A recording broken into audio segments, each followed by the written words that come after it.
158 নিশ্চয়ই সাফা ও মারোয়া আল্লাহর নিদর্শনসমূহের অন্তর্ভুক্ত। সুতরাং যে বায়তুল্লাহর হজ করবে কিংবা উমরা করবে তার কোনো অপরাধ হবে না যে সে এগুলোর তাওয়াফ করবে।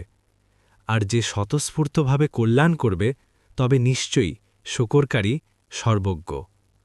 159 নিশ্চয়ই যারা গোপন করে সুস্পষ্ট নিদর্শনসমূহ ও হিদায়াত যা আমি নাজিল করেছি কিতাবে মানুষের জন্য তা স্পষ্টভাবে বর্ণনা করার পর তাদেরকে আল্লাহ লানত করেন এবং লানতকারীগণও তাদেরকে লানত করে।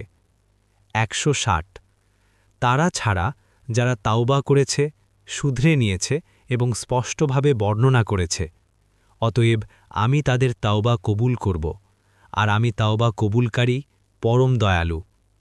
161 নিশ্চয়ই যারা কুফুরি করেছে এবং কাফির অবস্থায় মৃত্যুবরণ করেছে তাদের উপর আল্লাহ, ফেরেশতাগণ ও সকল মানুষের লানত।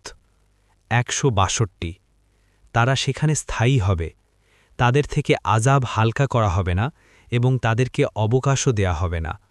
163 আর তোমাদের ইলাহ এক ইলাহ, তিনি ছাড়া কোনো সত্য ইলাহ নেই, তিনি অতি দয়াময় পরম দয়ালু। 164 নিশ্চয়ই আসমানসমূহ ও জমিনের সৃষ্টিতে, রাত ও দিনের বিবর্তনে, সে নৌকায় যা সমুদ্রে মানুষের জন্য কল্যাণকর বস্তু নিয়ে চলে, এবং আসমান থেকে আল্লাহ যে বৃষ্টি বর্ষণ করেছেন